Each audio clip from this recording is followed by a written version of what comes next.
नमस्कार मेरे प्रिय विद्यार्थियों, आप सभी का स्वागत और अभिनंदन है। मैं डॉक्टर विनी शर्मा आपके सामने आज लेकर आई हूँ भारत एक उभरती हुई ताकत। विद्यार्थियों, हम इस अध्याय में हम यह जानने का प्रयास करेंगे कि भारत किस प्रकार से पूरे विश्व में एक ताकत के रूप में उभर रहा है। बच्चों, इस अध्याय में हम यह जानेंगे कि स्वतंत्रता के समय हमारी आर्थिक परिस्थितियां किस प्रकार की थी और स्वतंत्रता के समय विद्यमान हमारा सामाजिक ढांचा किस प्रकार का था। विकास के कौन से मॉडल हमने अपनाए, उन विभिन्न मॉडलों के बारे में हम जानेंगे। मिश्रित अर्थव्यवस्था का मूल्यांकन हम करेंगे और नई औद्योगिक नीति क्या है इसके बारे में हम जानेंगे। भारत विश्व का सबसे बड़ा लोकतंत्र है। भारत एक बड़ी आर्थिक ताकत और भारत एक बड़ी सैन्य ताकत और भारत एक बड़ी राजनीतिक और राजनयिक ताकत है। इन सभी बिंदुओं के बारे में हम यहाँ चर्चाएं करेंगे और इनकी समस्याएं और चुनौतियों के बारे में भी हम प्रकाश डालेंगे। बच्चों, सबसे पहले हम बात करते हैं स्वतंत्रता के समय आर्थिक परिस्थितियां किस प्रकार की थी। विद्यार्थियों, लगभग 200 वर्षों की गुलामी और शोषण के कारण देश की अधिकांश जनता भारी कष्ट में थी। आजादी के समय हमारा सकल राष्ट्रीय उत्पाद सिर्फ 9,503 करोड़ रुपए था। स्वतंत्रता के समय प्रति व्यक्ति आय मात्र 264 रुपए थी। शिक्षा की सुविधाएं बहुत थोड़े लोगों को उपलब्ध थी। बेरोजगारी व्यापक रूप से व्याप्त थी और किसान छोटी छोटी जोतों में परंपरागत तरीके से खेती बाड़ी करते थे और देश में खाद्यान्न की कमी थी। बच्चों, स्वतंत्रता प्राप्त होने के बाद हमारे सामने बहुत बड़ी समस्याएं आर्थिक दृष्टि से लोकतंत्र को स्थापित करने के लिए और रोजगार की ये सभी समस्याएं जो है हमारे सामने खड़ी थी। औद्योगिक ढांचा कमजोर था। ब्रिटेन में औद्योगिक क्रांति आ चुकी थी, इसलिए ब्रिटिश सरकार चाहती थी कि भारत एक खेतीहर देश बनकर ही रह जाए। ब्रिटिश शासकों ने जानबूझकर भारतीय कला और शिल्पों को नष्ट कर दिया और उन्हें अपने उद्योगों के लिए कच्चे माल, जूट, कपास, नील और तिलहन की आवश्यकता थी और फलस्वरूप भारत ब्रिटेन का उपनिवेश बनकर रह गया। विद्यार्थियों, स्वतंत्रता के समय हमारी आर्थिक परिस्थितियां बहुत ही दयनीय अवस्था में थी। भारत में उद्योगों का विकास 20वीं सदी के शुरू में स्वदेशी आंदोलन की वजह से हुआ। करोड़ों व्यक्ति आज भी गरीबी रेखा से नीचे का जीवन बिता रहे हैं। स्वतंत्रता प्राप्ति के समय तो स्थिति और भी बदतर थी। देश में बेगार लेने की प्रथा विद्यमान थी। 1950-51 की कृषि श्रम जांच रिपोर्ट के अनुसार गांव के कुल परिवारों में 30.4% खेतीहर मजदूर परिवार थे, जिनमें से 50% भूमिहीन थे। दूसरी ओर देश में बहुत से राजे, महाराजे, जमींदार, व्यापारिक घराने के थे, जिनके पास अथाह धन दौलत विद्यमान थी और ये गरीब मजदूर खेतीहर मजदूरों का शोषण किया करते थे। बच्चों, स्वतंत्रता के समय विद्यमान हमारा सामाजिक ढांचा किस प्रकार था, इस पर हम एक बार चर्चा कर लें कि घटिया किस्म की जनसंपदा थी और शिक्षण संस्थान की कमी थी। तकनीकी शिक्षा, यातायात, संचार साधनों की कमी थी। हमारे पास टेक्नोलॉजी बिल्कुल भी नहीं थी और शिक्षा, यातायात, ये सभी संचार के जो साधन थे ये भी हमारे पास बहुत ही कम, ना के बराबर थे। पाश्चात्य शिक्षा एक छोटे से वर्ग तक ही सीमित थी। छोटा सा वर्ग ही जो है, जो पूंजीपति वर्ग था, अमीर वर्ग था, उसी के पास तक ही सीमित था। दलितों और जनजातियों के साथ निरंतर भेदभाव होता था। कमजोर सामाजिक आर्थिक स्तर पर महिलाओं की साक्षरता दर पुरुषों की तुलना में अत्यधिक ही कम थी। महिलाओं की रोजगार में भागीदारी बहुत ही कम थी। विवाह, तलाक और संपत्ति में भागीदारी के कानून, महिलाओं के प्रति भेदभावपूर्ण, ये सभी समस्याएं हमारे लिए आम ही थी। राष्ट्रीय महिला आयोग ने वर्ष 2000 की अपनी एक रिपोर्ट में यह भी कहा था कि केवल भारत में ही ऐसा है कि कानून ने मुसलमान पति को बिना किसी कारण के अपनी पत्नी को तलाक देने की अनुमति दी है और हिंदुओं में भी महिलाओं की स्थिति दोयम दर्जे की ही रही है। लेकिन हमारी वर्तमान सरकार ने इस मुसलमान संप्रदाय में महिलाओं को तलाक देने की जो प्रक्रिया थी, 3 बार तलाक कह करके तलाक देने की जो प्रक्रिया थी, उसको बिल्कुल खत्म कर दिया है। उस पर कानूनी प्रतिबंध लगा दिया गया है। बच्चों, अब हम देखते हैं विकास का मॉडल। विकास के हमारे विभिन्न मॉडलों के बारे में हम जानते हैं कि विकास का जो मॉडल है वो क्या था। स्वतंत्रता के बाद विकास के मॉडल को लेकर भारत में खूब वाद विवाद हुआ। हमारे समक्ष एक औरतों और पश्चिमी देशों का उदार पूंजीवादी मॉडल था और दूसरी ओर कम्युनिस्ट देशों विशेषकर सोवियत संघ का समाजवादी मॉडल था। मतलब स्वतंत्रता के बाद हमारे पास एक और तो क्या था, पश्चिमी देशों का उदार पूंजीवादी मॉडल था और दूसरी ओर था कम्युनिस्ट देशों का सोवियत संघ का समाजवादी मॉडल। दोनों ही मॉडल हमारे समकक्ष थे। भारत में बहुत से राजनेता चाहते थे कि आधुनिक बनने के लिए हमें पाश्चात्य अर्थव्यवस्था को अपनाना चाहिए। इसके अंतर्गत दो बातें हमारे सामने शामिल थी और उदार लोकतांत्रिक व्यवस्था तथा मुक्त अर्थव्यवस्था। हर तरह के आर्थिक क्रियाकलाप की पूरी छूट इसमें विद्यमान थी। समाजवादी मॉडल के अधीन उत्पादन और वितरण दोनों राज्य के द्वारा होते हैं और सोवियत रूस में अर्थव्यवस्था पूर्ण रूप से राज्य द्वारा नियंत्रित होती है। कहने का मतलब ये है कि जो उत्पादन की प्रणाली, जो उदारवादी प्रणाली थी, पूंजीवादी प्रणाली, उसमें मुक्त अर्थव्यवस्था और की पूरी छूट थी। वहां पे किसी भी प्रकार का नियंत्रण नहीं था। लेकिन समाजवादी मॉडल जो था उसमें उत्पादन और वितरण पर राज्य का स्वामित्व या राज्य का नियंत्रण होता था। सोवियत रूस में अर्थव्यवस्था पूर्ण रूप से राज्य द्वारा नियंत्रित और संचालित थी। भारत में समाजवादी मॉडल की वकालत करने वालों को 3 श्रेणियों में रखा गया: भारतीय कम्युनिस्ट पार्टी, सोशलिस्ट पार्टी और वे कांग्रेसी जो समाजवाद में निष्ठा रखते थे। नेहरू जी ने बार बार यही कहा विद्यार्थियों कि हमारी समस्याओं का समाधान एकमात्र समाजवाद में है, इसलिए हमें समाजवाद अपनाना होगा और समाजवाद ही हमारा उद्देश्य होना चाहिए, क्योंकि समाजवादी एक ऐसी विचारधारा है जिसमें समाज सभी को साथ लेकर के या साम्य रूप में कार्य कर सकता है। मिश्रित अर्थव्यवस्था और नियोजन का स्वरूप। भारतीय संविधान में निर्देशक सिद्धांत यह घोषणा करता है कि राज्य अपनी नीति का संचालन इस प्रकार करेगा जिससे कि पुरुषों और महिलाओं को समान रूप से जीविका के पर्याप्त साधन सुलभ हों तथा आर्थिक व्यवस्था इस प्रकार चले जिससे धन और उत्पादन के साधनों का केंद्रीकरण ना हो। मतलब भारतीय संविधान के जो नीति निर्देशक सिद्धांत हैं, जो नीति निर्देशक सिद्धांत जो राज्यों को प्राप्त हैं, वो यह घोषणा करते हैं विद्यार्थियों कि राज्य अपनी नीति का संचालन इस तरीके से करेगा जिसमें पुरुष और महिला जो है समान रूप से अपने जीविका को प्राप्त कर सकते हैं, उनके लिए साधन सुलभ हो सकते हैं और आर्थिक व्यवस्था को चलाने के लिए धन और उत्पादन दोनों ही साधनों का केंद्रीकरण नहीं होगा, जबकि विकेंद्रीकरण की व्यवस्था की गई थी। संविधान की प्रस्तावना में समाजवादी शब्द यद्यपि 1976 में जोड़ा गया था, बाद में जोड़ा गया था, पर भारत में समाजवादी विचारधारा का प्रवेश राष्ट्रीय आंदोलन के प्रारंभ से ही हो चुका था।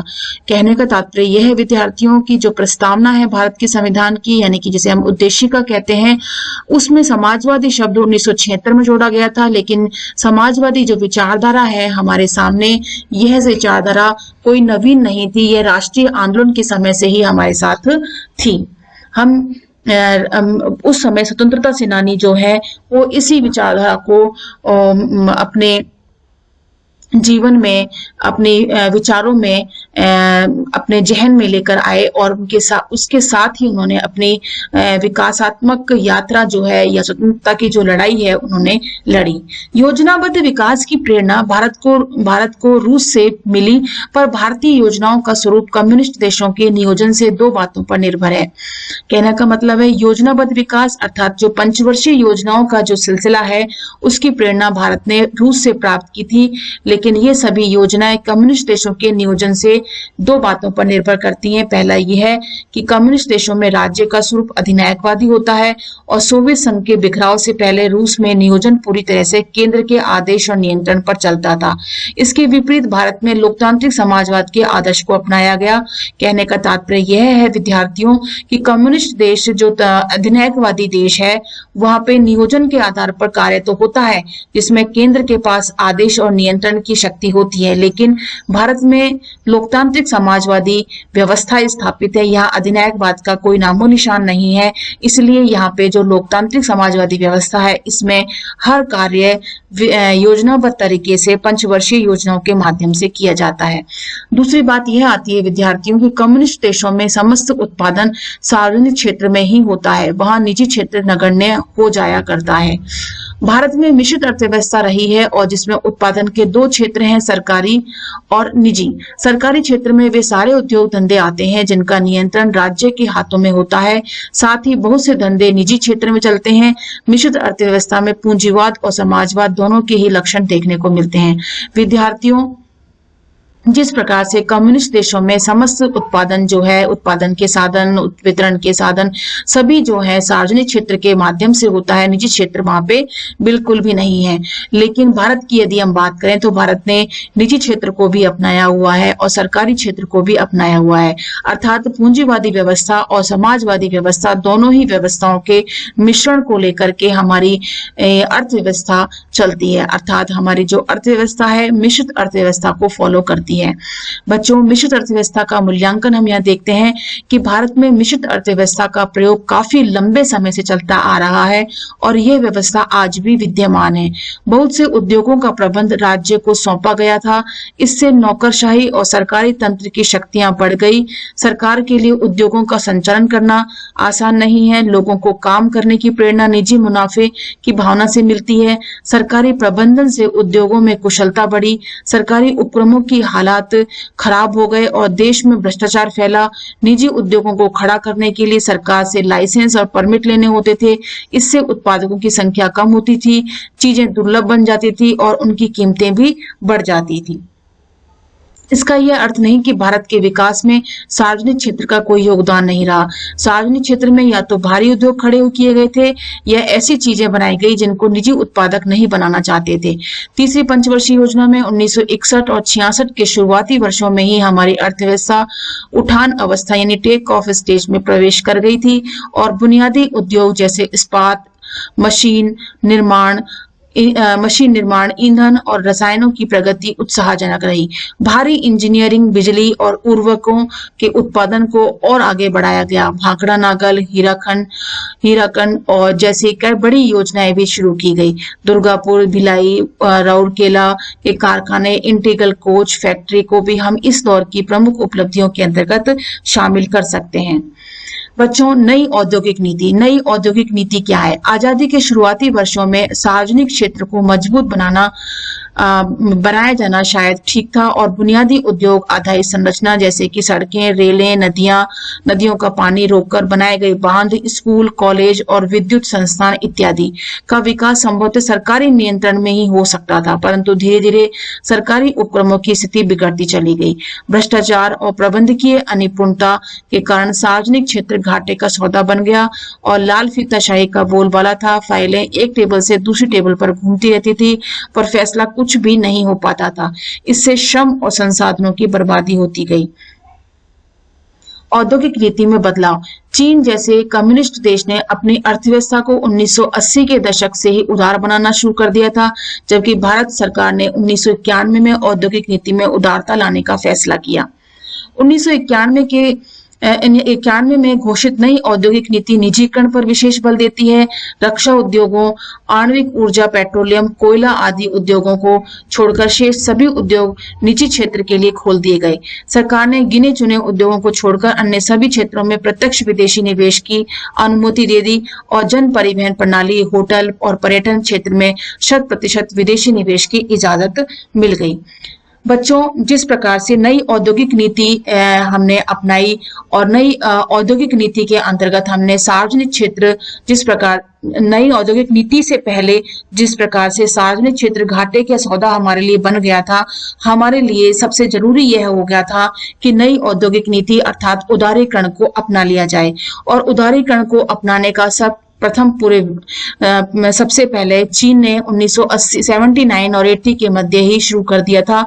हमने बहुत थोड़ा देर कर दिया और 1991 में हमने इस औद्योगिक नीति को अपनाया, जिसके अंदर बहुत से जो हमारे औद्योगिक संस्थान थे वो नई औद्योगिक नीति के कारण या उदारीकरण के कारण जो है आगे की ओर बढ़ने लगे। विदेशी निवेश की अनुमति मिली और काफी चीजें जो है हमारे विदेशी निवेश के कारण आगे विकसित होने लगी, और जिसमें हम कह सकते हैं परिवहन प्रणाली, होटल, पर्यटन, ये सभी चीजें जो है आगे की ओर बढ़ने लगी विदेशी निवेश के कारण।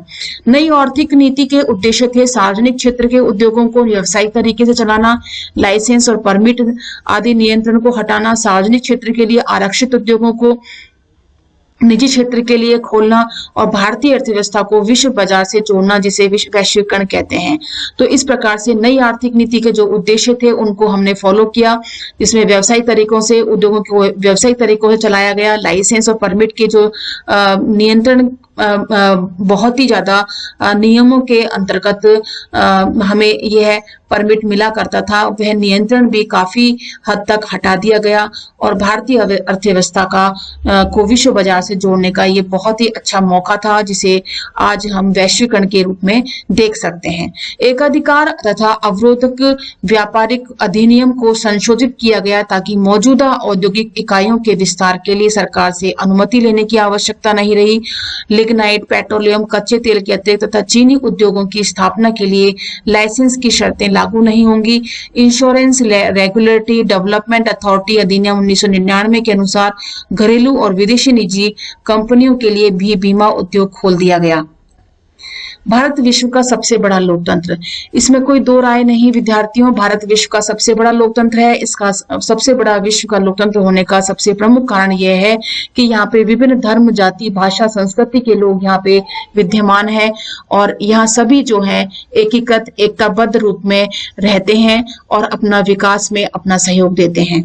भारत दुनिया में सबसे बड़ी आबादी वाला दूसरा देश है विद्यार्थियों, जहाँ विश्व की कुल संख्या का 1/5वां हिस्सा निवास करता है। भारत के 110 करोड़ लोग विभिन्न भाषाएं बोलते हैं और विभिन्न धर्मों का पालन करते हैं।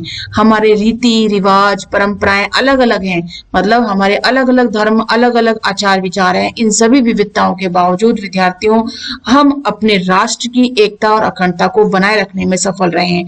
ये बहुत बड़ा हमारे लिए कारण है कि हम अपने इन विभिन्नताओं के कारण हम अपने आप को एकीकृत कर पाए हैं, अखंड रख पाए हैं और लोकतंत्र को और अधिक मजबूत कर पाए हैं। भारत एशिया के उन गिने चुने देशों में है जिन्होंने 70 साल से भी अधिक समय तक लोकतंत्र को कायम रखा। हमारे पड़ोसी देशों पाकिस्तान, म्यांमार में तानाशाही सरकार रही है। नेपाल के आधे हिस्से में एक संवैधानिक सरकार है, जबकि आधा नेपाल माओवादियों के नियंत्रण में है। म्यांमार में 1990 में हुए चुनावों में आंग सान सू की भी पार्टी ने संसद की 328 सीटों पर जबरदस्त जीत हासिल की, लेकिन सैनिक गुट ने यह कहकर सत्ता सौंपने से इनकार कर दिया था कि देश को पहले एक नए संविधान की आवश्यकता है। यह नया संविधान आज तक तैयार नहीं किया गया है।